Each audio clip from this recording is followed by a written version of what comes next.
Sejam todos bem-vindos a mais um vídeo da Comezaina Sociológica e hoje o assunto são as escolas helenísticas. Estamos falando aí de um período da filosofia da Grécia Antiga, onde o último grande mestre do pensamento grego havia morrido. Aristóteles morre e a filosofia grega fica, de alguma maneira, órfã de um grande condutor, de um grande mestre.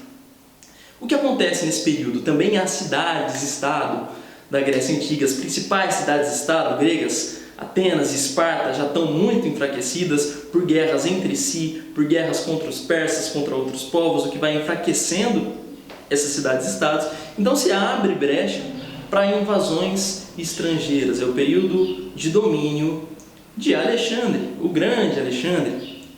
Então a filosofia grega vai se subdividir em algumas escolas. Essas são as escolas helenísticas. Antes de falar de cada uma dessas escolas, o que elas têm de específico, é importante ressaltar o que elas têm em comum.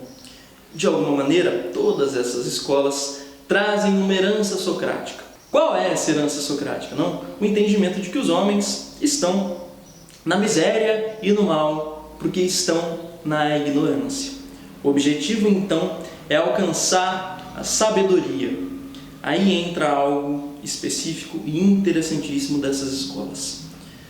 Para as escolas helenísticas, sabedoria é o mesmo que tranquilidade da alma. Ser sábio é, então, alcançar um estado de plena tranquilidade espiritual. Essa tranquilidade da alma também é chamada de ataraxia. Certo? Bom, então, agora, como se alcança essa tal tranquilidade da alma, esse estágio de sabedoria, é o que vai distinguir alguma dessas escolas. Mais uma outra característica que elas têm em comum é de que nesse período, filosofia não é apenas questão de pensadores ilustres, de brilhantes intelectuais que ficam pensando.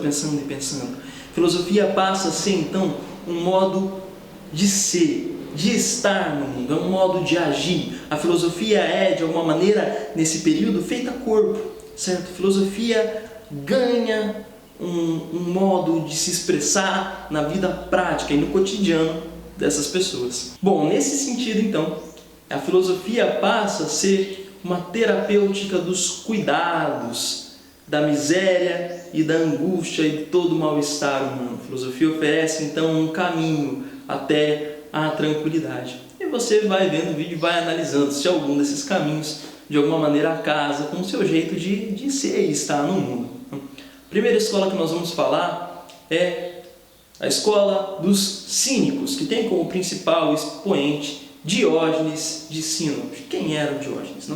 Diógenes era um homem revoltado com as convenções e as restrições sociais e que decide então abdicar por completo do padrão e do status quo que eram oferecidos aos homens gregos daquele período. Então Diógenes vai viver num barril. Diógenes mora num barril e usa, quando muito, uns trapos velhos e maltrapilhos e se alimenta de restos de comida e anda pelas ruas zombando ali dos transeuntes. E o Diógenes, então, tem um pensamento de que para alcançar a tranquilidade da alma, o homem haveria de se satisfazer com o mínimo. Essa noção de mínimo é radical, é o mínimo mesmo, o mínimo necessário para garantir a própria sobrevivência, certo? Já não precisando se preocupar com nenhum tipo de convenção social, não precisando dar bom dia quando não tem vontade de dar bom dia, não precisando dar sorriso quando não tem vontade de sorrir. Então o cinismo era isso. O cinismo é a abdicação total de tudo aquilo que não é necessário para garantir a perpetuação da própria existência. A palavra cinismo vem de um termo grego que significa como cão. Então Diógenes é aquele que vivia de alguma maneira ali como cão, porque aí assim, não precisando se preocupar com nada mais, não tem por que ter nenhum tipo de frustração. Então esse é o cinismo. Outra escola é a escola dos céticos, ceticismo. O que pensavam os céticos? O cético é aquele sujeito que pensa o seguinte, que para cada verdade, para cada argumento, existe uma outra verdade oposta a essa primeira, mas que também é igualmente válida. No limite, o cético é aquele que acredita que numa discussão, tanto um lado quanto o outro vão apresentar argumentos que podem ser válidos e que são dignos de nota e dignos de consideração. Ou seja, o que faz o cético então? O cético suspende os juízos. Um cético é aquele que não se compromete com a verdade absoluta. De alguma maneira, o cético não vai abandonar a busca pela verdade. O que ele vai fazer é, de alguma maneira, não se comprometer tanto com essas verdades que nos surgem e que são difíceis de averiguar o quanto tem de certo e o quanto tem de errado. O cético, então, suspende os juízos. Ele não se dá ao trabalho de tentar definir algo que, no limite, para ele já não é tão possível de ser definido de antemão. Mais do que estar preocupado em defender até as últimas instâncias um ponto de vista, o cético é aquele que está aberto à pluralidade dos discursos. Bom, uma outra escola é a escola dos estoicos. Os estoicos são interessantíssimos e a filosofia estoica vai ser também muito influente em Roma antiga. A gente está falando das escolas helenísticas e a gente marca um período de tempo que vai do domínio de Alexandre o Grande até o domínio de Roma. Mas, de alguma maneira, a filosofia estoica vai se perpetuar em Roma, sobretudo porque os estoicos estão preocupados com a arte de governar. A arte de governar bem.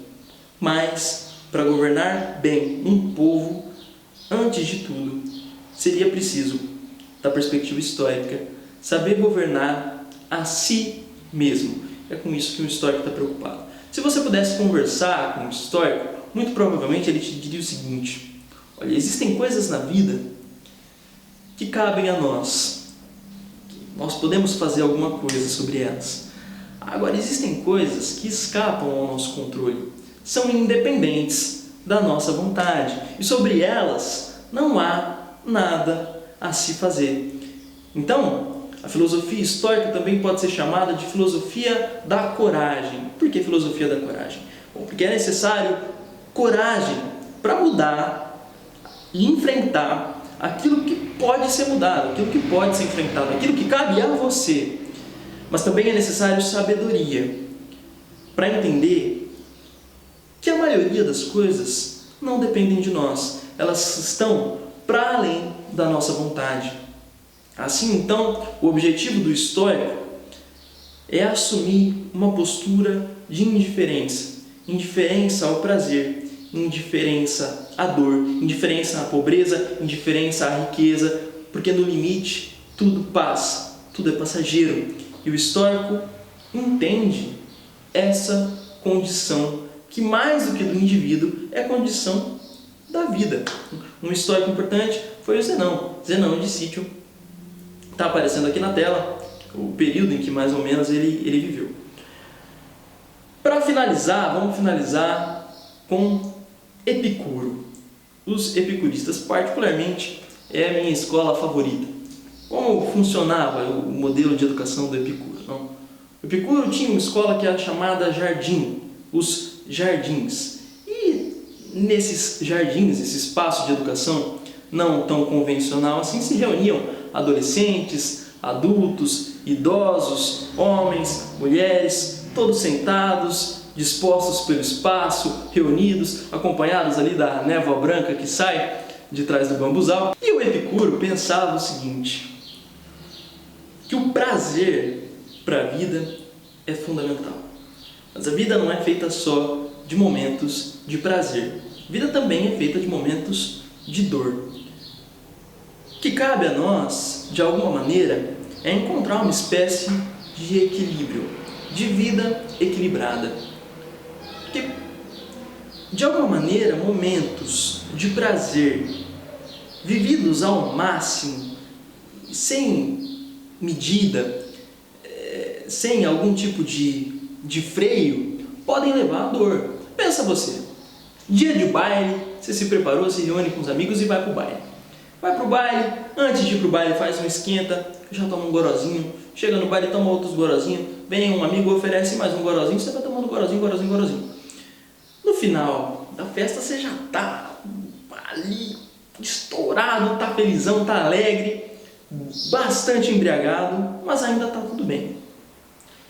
Vai para casa, o estômago não tá legal, começa a dar aquele embrulho, você percebe que talvez tenha bebido um pouco além da conta, deita na cama, o teto começa a girar, no dia seguinte ainda tá mal, a famosa ressaca, né?